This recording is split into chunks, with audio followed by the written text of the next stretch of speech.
For those who don't know me, my name is Cameron Cairns. I'm the Manager of Minerals Geoscience with the Geological Survey of Victoria. So I've got the pleasure of introducing 4 very high quality presentations this morning. I've been lucky enough to have a sneak peek at some of them, so I think you're going to get a lot out of them, both for around the tender area, but just gold in general in Victoria at the moment. So as I was saying to a couple of people this morning, it's an incredible amount of exploration metres going to the ground in Victoria at present, and a lot of exploration spend. So it's very, very buoyant. Small fact for those who may not know, so we're in Treasury Theatre, which is attached to the Treasury building just out the front there, which was built in 1858, or between 1858 and 1862, and that was built to house all the gold that came out of the gold rush in Victoria.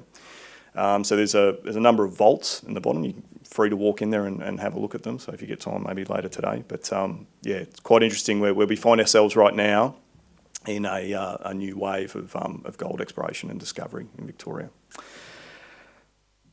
All right, we're going to move on to the presentations. As I said, fantastic presentations coming up. They draw on pre-competitive work and data and knowledge, both from past and present GSV workers and also applied research that's been undertaken in Victoria over a significant period of time.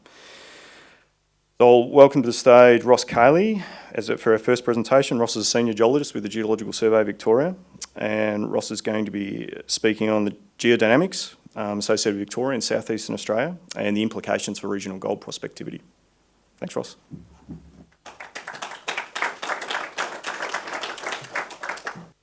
Okay, so Cameron's already introduced my talk. I apologise in advance, I've got a cold. That's how hard we've been working for you guys to try and understand Victorian gold, but we'll crack on. This sort of work can't happen by itself. So the Geological Survey is a very small team, but we are very, very collaborative. So over the last 30 years or so, we've had long-standing collaborations with Geoscience Australia, other Geological Survey organisations, academia, various different funding bodies through ARC linkages and by other means, collaborative research groups like the PMD-CRC, and today we're still working with all these groups just to try and understand Australia's geology a bit better. So what we're talking about, of course, is the Bendigo Zone.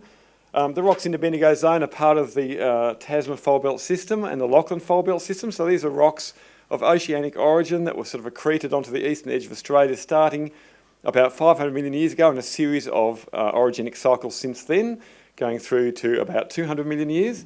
These rocks are really widely exposed, but really the only world-class and tier 1 gold, orogenic gold deposits are sort of turning up in the Bendigo Zone. And that's pretty interesting because, of course, that's the area where the tender is. So even though the rocks themselves don't look that amazingly different from all the other rocks around Eastern Australia, they are amazing in their orogenic gold endowment. So there's something interesting going on there, and that's what I'm going to talk about today. So this is the talk outline. We'll just step through it one step at a time. What's an world-class or tier 1 orogenic gold deposit look like when you drill into it? It can look like that. So this was one of the announcements from early intersections into the Swan Zone, 15 metres at 1,500 grams a tonne for 340 metres, and then they've had lots more drill holes that look similar. One of the world's best intersections, I think it was the world's best intersection for 2007. This is a reminder of what made Victoria the city it is today and Melbourne the city it is today. This is what was happening all over Victoria in the 1850s and 1860s as people stumbled onto these really rich orogenic gold deposits and just tore gold out of the ground and made an absolute fortune. This is sort of stuff it looks like. Now, somewhere along the way, people forgot about the possibility of success in these sorts of deposits. And so it's great that something like Fosterville's happened to remind everybody of what really world-class goldfields can look like here and how many they might be and how hidden they might be. So in order to give it some global context of how good it was and how good it can be, there's a few statistics and fun facts. So this is the bit of Australia we're going to be talking about mostly for the rest of the talk. It's Victoria.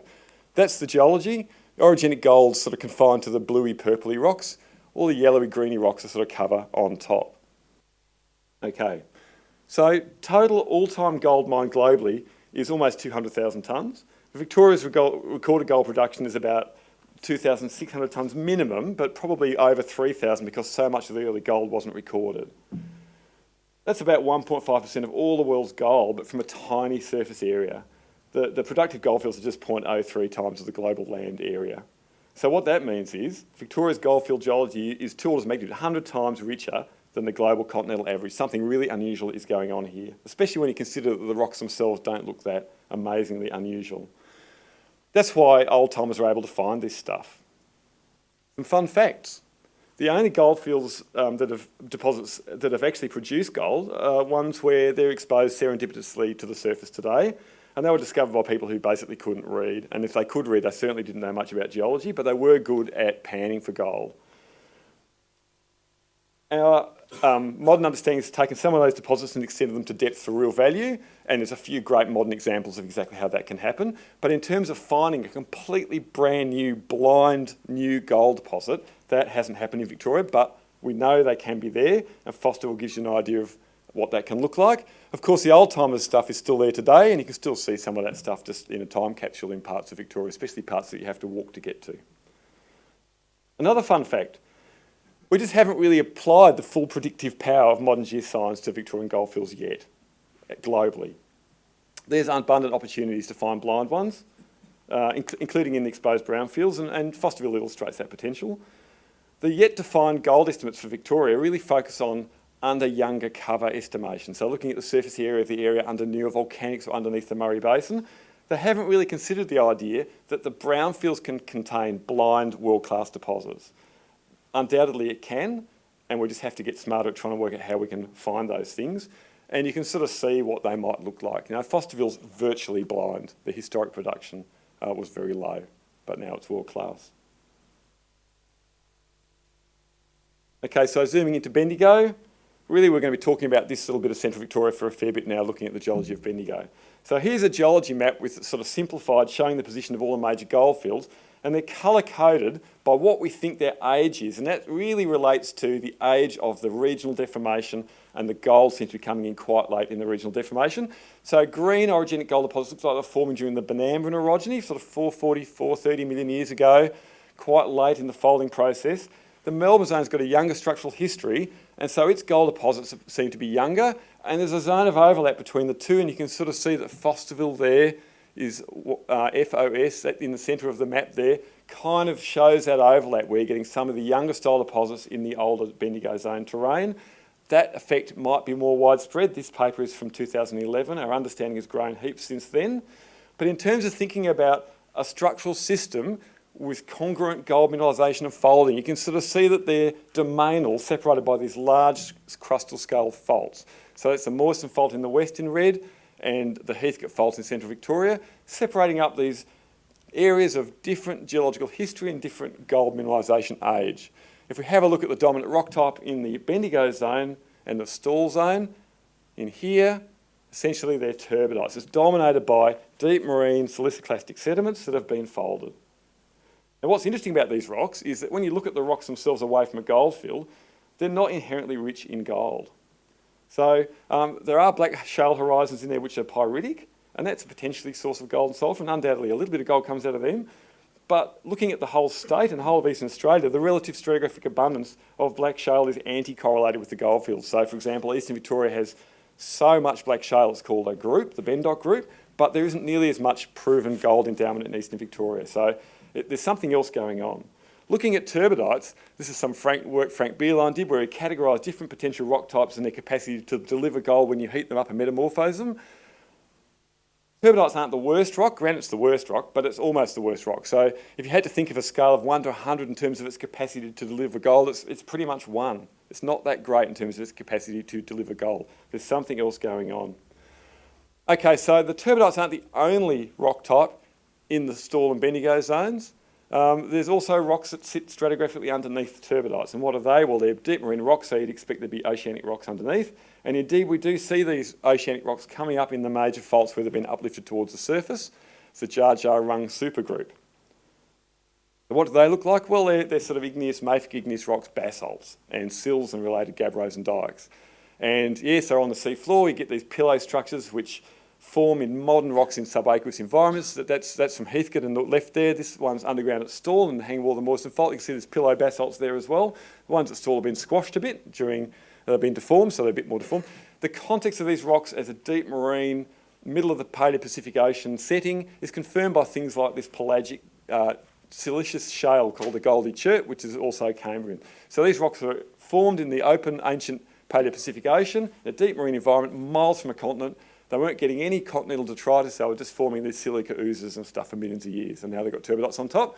Now what's interesting about those rocks is they are a possible source of gold in and of themselves. So there's been a bunch of work done on this that shows that to be the case, especially interflow sediments where you're getting volcanic massive sulfides associated with volcanic eruptions. And so when you think about the range of gold sort of capacity to deliver gold, they're more like 10 to 100. So they're sort of 10 to 100 times better than the sediment that's sitting on top of them.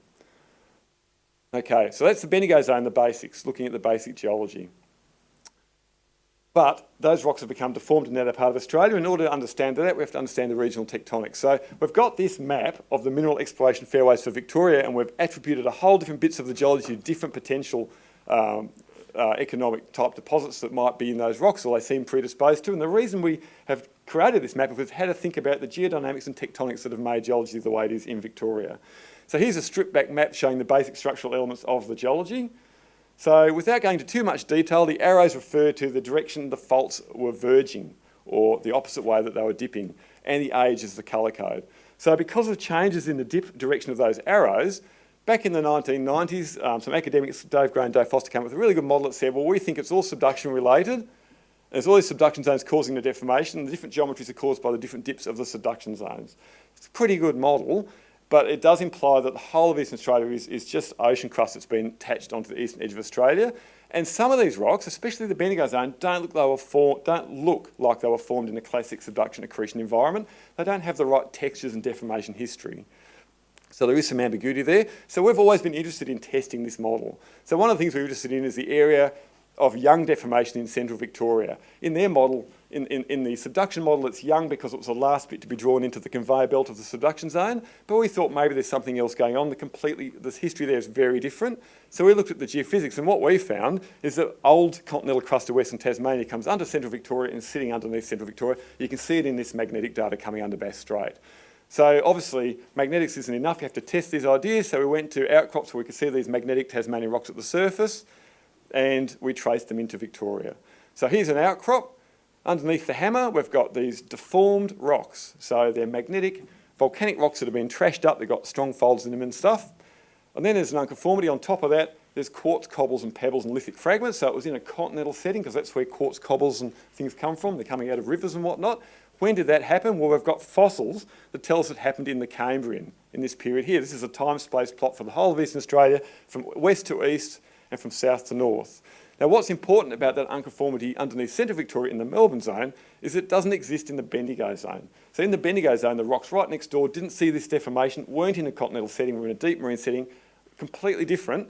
And you also see this all through the rest of Eastern Australia. So something really interesting is happening under central Victoria that relates to Tasmania and is completely different from all the surrounding rocks. We can map this using geophysics. These are the surface outcrops of the faults that overthrust the margins of what we think is this Western Tasmanian block. Now, what's really interesting about that is you can trace the effects of this margin, where it goes at depth, by looking at the influence it's had on melting of granite. So Western Tasmanian crust is old and dry, it doesn't melt easily. So consequently, when these rocks have been melted to form granites, the underlying basement hasn't. And we can see a clear boundary between the areas which have melted to form the magnetic granites and the areas which haven't. It's really, really clear. This is telling us what the cell block's doing at depth. It's dipping outwards from the surface positions of these faults. And so this is a first clue as to the extent of this system at depth. We can also do the same for the fault that separates the Lachlan from the Delamere orogeny further west, and we can also see a bit of an effect there. So there are things going on in the deep crust that you can even see in the magnetic data. And this led to a model where people were thinking, all right, so there's corridors of orogenic gold that are related to these underlying ramps of the Selwyn block. So these are really interesting ideas. You can see that that eastern one includes Ballarat, Castlemaine, Bendigo, Fosterville, includes all the big ones. Worth testing, so we shot some deep seismic over it to see if the first appearance we had off the magnetics was actually correct. So here's our seismic data. There it is all laid out, west to east. That's it interpreted. So one of the hypotheses was, is it all oceanic and part of a subduction system, in which case it should all look the same, or are there microcontinents in it, in which case bits should look different? So this is the Bendigo Zone, all stacked up reflective crust, extends to the surface at Heathkit as those Cambrian volcanics. And this is the stuff under the Melbourne Zone. It looks completely different. So this tells us that we've got some different crust under central Victoria, probably is Western Tasmania sitting down there. We can have a look at this stuff where it sticks out of the ground, including inland in Victoria. So this is a seismic line in northern Victoria, and we can see there's a whole stack of crust under there, which has got a completely different history to the Melbourne zone and the Tabarabra zone, and an upper reflective package that is exposed just south of this line as the Jamison Volcanics, which is Hill 800, which Carolina Resources is finding a Mount Reid style deposit in right now, Tasmanian-style mineralisation in central Victoria. So in terms of thinking about how these systems work, we're really starting to favour these complex systems. It wasn't just subduction zones, there was microcontinents in there as well. The other thing about seismic, it gives you a great idea of where things are going at depth and starts to allow you to test ideas. So this is a Heathkit fault zone in central Victoria. These Cambrian oceanic volcanics thrust to the surface on a fault. Where do they go? Well, the seismic shows they go right down there. It's a really coherent fault size. So when we map it, it looks coherent for 140 kilometres of length. And now the seismic shows it just heads on down and stays coherent right down into the lower crust. In fact, you can trace it from surface where we can map it to the moho, which is as deep as you can use seismic to image. That's 40 kilometres deep. So this is the scale of these systems. It is fully crustal scale. And so we can take our surface understanding and extend it down to look at rocks that have the same character and density. So you can model these rocks using gravity. This is work Phil Skladgen did, where he took the densities we've measured from the volcanics and sediments, compared them, and validated our seismic interpretation. Now, what's significant about this is that these are the rocks that we think could be a potential gold source, and this new work shows that gold fluids out of these rocks doesn't have to be efficient. It could be 0.1% efficient. It will still explain the world-class endowment because we've got literally thousands of cubic kilometres of these rocks stuffed down there at the depths where they've metamorphosed and exolved fluids. That's Bendigo, that's Fosterville. We'll talk about that in a minute. With geological understanding, for example, that's our shape from the seismic. This is estimations that Dave Gray and co-workers did using fossils in the turbidites to constrain how shortened they've been and then undoing that deformation. Now we understand the whole system's thick-skinned, we can apply this template to the whole crust and wind it back through time to see what it looked like and actually unfold it right back to an ocean basin. Now that's in cross-section. What's that look like in plan? Well, it's really about taking the Bendigo Zone and just unfolding it. And when you do that, it moves a lot of Victoria a long way away. This was an ocean basin prior to the orogenic gold belts deforming, and it was some sort of ocean basin with microcontinents stuck in it. Where did it go? Interesting question. So now we're getting down to the bit you probably come here for. We want to understand these things. This is a cross-section of the Swan Zone and the Fosterville deposit. Now, I'm not putting it up there because I want to sing the praises of Fosterville, although it is an interesting deposit. I'm putting it up there because most orogenic goldfield deposits in Victoria look like this one. They have these bedded faults that dilate where they cut across bedding of opposite dip to varying degrees, and if you can find a really big chute, then you can get a really big deposit, provided there was hydrothermal fluids there that were gold-bearing at the time. So what's interesting is that the chutes are obviously later than the faults. The folds, they cut across and deflect the faults and folds with reverse sensors of displacement, and most of the dilation zones open upwards towards the sky, and that implies that these things are forming in response to compressive stress. All the work has indicated that since the 19th century. The chutes are often oblique to regional fold trends, and that implies that they're forming in a slightly different stress field to the folds that preceded them, and we'll get to that in a minute. Going back to our cartoon, what does this mean, compressive stress? Well, basically it means these rocks are being squashed while they're exolving gold. So at the left there is a schematic cartoon of some of the seismic, and basically what we think was happening is as you shorten and thicken rocks, you bury them more deeply, and that causes them to heat up. So for example, for the volcanics, once you heat them beyond 300 degrees, 350 degrees, they go through a green schist and amphibolite transition. They lose a lot of their metamorphic water as fluid, and that fluid has to go up, and it just starts to exolve fluid as you heat these rocks up. And the gold can come out in those fluids with sulphur. That's what we think's happened in Victoria. And what's happened to that fluid? Well, basically, we know what the fluids look like because the research has been done on the Victorian orogenic gold deposits. The fluid salinities are low, so they look like metamorphic fluids, not magmatic fluids, and the trapping pressures are quite low, and the fluids are quite hot. So they're fitting all these categories. So what happens with the fluids is they're trying to escape out of these rocks that are being buried more deeply, and they're utilising faults that are active at the time the rocks are being buried. They're the reverse faults. The thing is that what the seismic shows and what the mapping confirms is that these reverse faults, where they're open at depth because they're being squashed, steepen to surface where they're being pushed shut. So consequently, the steep sections of the faults that you can map at surface are not good fluid conduits naturally because they're basically being held shut by the very compressive forces that are causing the crust to thicken. So in the case of all these fluids that have to go somewhere, what happens is they leak up subsidiary structures in the hanging wall above an inflection point. So in the case of the Bendigo Zone, what that means is that fluids are travelling up low structures and leaking up through distributed structures to a site where you can find an orogenic gold deposit. And it does mean there can be a bit of a disconnect between the structures that are important for fluid transport at depth and the surface positions of the deposits that result from them. So, for example, the Fosterville Fault that hosts the area around the Fosterville mine probably isn't the fault that the fluids came up from. It's probably some fault at depth underneath the deposit which you can't even see. Probably doesn't matter as long as you have that understanding and we can build a model of it, which we've tried to do. Here's our model. Here we are in Melbourne. So this is Western Victoria with the seismic lines. So obviously we've done a lot of mapping, got a lot of geophysics, tested with deep seismic transect. We've gone and built a framework model. There's our two corridors sitting on the model, showing where the previous ideas of rich gold for the Selwyn block and the Moyston Fault might exist. We can draw a cross-section through this model and have a look at its geometry. That's the section there. See, it's quite divergent. I'll put the two corridor sections up on top there. The idea of that we've been working on is that the green stones are a source of the gold. They're most deeply buried in the centre. The fault network is divergent. So consequently, fluids are migrating both west and east up towards the surface where you're seeing the richest deposits of gold. It doesn't mean there's no gold in the central part either. It just means that it would have to use a number of different pathways to get there. And I don't know if that's a problem or not. It might not be actually, and we'll get to that towards the end of the talk. So we've got these full crustal scale control on the geometry of these faults. So they've got low angle segments at depth, high angle segments at surface and inflection points. And we can map these now because we've got this 3D model. We can estimate what they look like and where they go, and we've done this. There's some mesh networks for some of the faults we've modelled. There's the surface mapped positions of the faults confirmed by fossil offsets and stratigraphic offsets. These are the inflection point positions we've modelled based on all the data that's available to us, but of course, apart from the seismic lines, it is an estimation, but there is some other data that helps us constrain it. And what we've done is take those inflection points at depth in the crust and project them to surface positions. And once we've done that, we can start doing some statistics to have a look at how things might compare. So, for example, if you put a 1,500 metre buffer around the surface fault position, so that's yellow around the red, we get less than half of the known gold deposits, and only a really small amount of the large ones. Now, if we do the same with the buffers projected to surface, it's a much better result.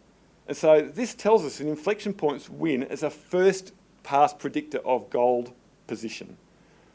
So it's something happening in the lower crust that's more important than the surface expression of the big obvious faults that you see when you're mapping. This is a really big breakthrough. We can model these things. So now we've got these shapes, we can build computer models of the same shapes and see what happens when you squash them, try and replicate these things. And this work's been done by Lawrence Leader and various other people at Peter Shorbs, various other people. I'm going to show you a quick rundown of what we can do with these systems. You can take a system like this, you can put some folds in it to replicate how folds might behave. The scale doesn't matter because these sorts of systems are scale invariant. It's just the geometry that's really important. And then we can take these shapes and we can squash them. See what happens. And what happens is you get dilation and fluid flow in areas where faults change dip, steep and shallow, and do all sorts of different things. The middle one's a particularly interesting one. You can see the highest fluid flow is near the inflection point, and then it tapers off towards surface because the faults are being pushed shut. You can do it at a variety of geometries, a lot of different stress fields. Why would you do that? Well, because we think it's got a complex history. Now we know that Tasmania is connected to Victoria and it's moved. We can actually start doing modelling about what happens when you move things. So we can build a Tasmania to the right there and a Gondwana to the left and an ocean basin in between and just squash it and see what happens. You can do it in computer space. And when you do that, you end up with lots of the same sorts of structures that we've seen and mapped in outcrop, but at a crustal scale. These things are able to be replicated. Surely this is going to help us. Now, the last bit of the talk is scaling up, the big picture. The big picture, you need geophysics for this. We now have the geophysics. This is a tilt filter of aeromagnetic data, and you can use it to strip off all the younger cover and see where the bedrock that we've mapped in Victoria goes in New South Wales and up into Queensland. And it allows us to produce bedrock geology maps that are simplified and categorised in what it would look like if there was no younger rocks. So when you do that, You can see where things like the Selwyn Block and the Tasmania under Western Victoria go. And this is important because it's a microcontinent stuck in a bunch of oceanic rocks. What happens when you have a microcontinent stuck in a bunch of oceanic rocks? We can model that these days. And we did this work in 2014, looking at what happens when you suck a microcontinent into a subduction zone. So that's the cartoon, and we can run it through time, 50 million years. You've got a linear system, a microcontinent gets sucked into it. It can't subduct because it's a continent, it's buoyant, but the bit of the subduction zone that isn't congested by it continues to subduct, and then it wraps around. I don't know what happened, and it ends up looking crazy, but it takes millions of years to do it. What does that mean for Australia? Well, what it means is there's a whole stack of things you can't assume about the current shape of Eastern Australia, including implications for the gold. So it means, for example, you can have collision directly along strike from extension at the same time. You can have giant scale strike-slip faults that are lithospheric in scale. You can have rifting and basins opening up. Obviously, as you have extension, eventually they'll form basins. And previously straight things can end up really highly curved over tens of millions of years. And it can all happen under a common stress field. And we see all these things. We have these giant strike-slip faults. We have sedimentary basins, and we have all these crazy high curves. Now we've got a template and geological control, and we've got a whole stack of geodynamic models and that gives us evidence of the processes, the timing of when these things happen. We can apply these to the present shape of Victoria and Eastern Australia and see what it looked like. And so that's what we've done. We've taken the current geometry, run it backwards through time using geological constraints and a common stress field to see how it's evolved through geological time. This is through about 30 million years of evolution. This is what we think it looked like at the time the Goldfields formed. Now what you can see here is that the Bendigo Zone down in Victoria is nowhere near the subduction zone, is trapped between Tasmania and Gondwana. The subduction material is happening further north. When we draw cross sections across it, you can get these, because it's folded, we're swapping the geometry of everything. And so this is a viable alternative for the previous models. It just does it a different way. This is the scale of it. So we're working in Victoria, but we're working at truly Australian scale. This is why people are interested in it. It means that some of the orogenic gold in Victoria that was formed in Benambran times, like in the Bendigo Zone and the Stawell Zone, is potentially folded around these things because it preceded them. Some of it also, though, and including at Fosterville, formed during it, and that's a key part of the story. So basically, part of the takeaway message, the Bendigo Zone can be the Tabarabra Zone, but there are complications. Complications. Well, when the process was half forming, you can see what's happening here is that the subduction zone is trying to subduct the northern Melbourne Zone. And basically, we can see these effects. We've shot seismic over it. That's this line here. What we see here is the Tabarabra Zone thrusting over the crest of the Selwyn Block and footwall splays cutting through the Selwyn Block and up into the Melbourne Zone, and we've mapped these faults in the Melbourne Zone. Gold fluids could follow these faults, just saying. Basically, this region was being squashed north-south at this time. This is in the Silurian, the Bendian, at about 420 million years ago. Some of you may have heard that age before. What was happening in that system? Well, apart from anything else, we were end-loading the Bendigo Zone and starting to buckle it. So making a cartoon out of it, the system's wrapping around, starting to end-load the Melbourne Zone and the Selwyn Block and deforming that. But it's also deforming the Heathkit fault zone that was there before, formed in the Benambra, and it's buckling it. There's an antiformal stack at Rochester, there's a megakink, there's splay faults coming off the megakink, there's potentially a lake gold. Fosterville sits on one of those lines. This is the sort of process. As the system kept evolving, basically it's trying to subduct the eastern margin of the Selwyn Block now, and so it starts shortening the Melbourne Zone, and the Selwyn Block is under thrusting the Bendigo Zone and reactivating all these faults. And in the middle, there's a zone of fold interference, and that has been mapped before. This is an area that's covered by the Tender area, the Rochester antiform, some of these splay faults coming off the megakink. Other geologists here today will be talking about these in more detail. This is what fold interference looks like in the Melbourne Zone. Early east-west folds overprinted by later north-south folds. But these effects are much more widespread. They head over into other areas. So this is the last bit of the talk now. Looking, how widespread are these effects? Well, I've gone about as far away from Fosterville and the northern Bendigo Zone and the Tender release as possible, just to demonstrate how widespread these effects are. I could have gone to Stawell, it's quite well documented there, so these effects extend into the Stawell Zone. But instead I'm going to go to a little known deposit southwest of Ballarat called the Jubilee Reef. Here's a cross section across the Jubilee Reef, east-west. So you can see, just like at Fosterville, it's just sort of folded. Nothing really special there. But what's interesting about that is that mapped crosscut there is actually a drive. So what they've been doing there is driving along the reef. And why is that? Well, it's because the reef, So these faults are formed by squashing, but the reef is actually forming parallel to that compression direction. It's actually striking east-west and cutting across all the folds at right angles. That was the location of that previous section. So the reefs are actually at right angles to the folding. And what does that tell us? Well, it tells us that there was late north-south compression causing dilation and quartz mineralisation in east-west trending structures at quite a big scale. You can see the scale of that plan there. And this was not an insubstantial shoot. About a few 100,000 ounces came out of it at least. What's interesting is when you look at the vein, it's all crenulated. It's got all these kinks and folds in it. And what does that tell us? Well, it tells us that after the north-south shortening, there was another event of east-west shortening superimposed over the top, and it's buckled that vein. Now, you may have heard this structural history from somewhere similar, like, say, for example, the Melbourne Zone or the Eastern Bendigo Zone, and this shows that it's happening all across Western Victoria. It's a really widespread system. So in terms of conclusions, it's a world-class ground, and it's much bigger than just the Tender area. Some of the greenfields look like awesome analogues for the specific Fosterville structural scenario. I think probably a better candidate on structural grounds, but I guess time will tell. The brownfields are massively underexplored, particularly when you consider how much better our understanding is now. We've got this whole suite of new technologies we can bring to bear. Structural history is complex, but it is possible to sort it out, and it is possible to recognise it, and you can even recognise it in legacy data, and that was the point of my last few slides there. I think the important thing is just to identify zones of dilation at critical times when there was supply of the most gold-rich hydrothermal fluids. There's lots of modest deposits around, and Fosterville was one. That's it.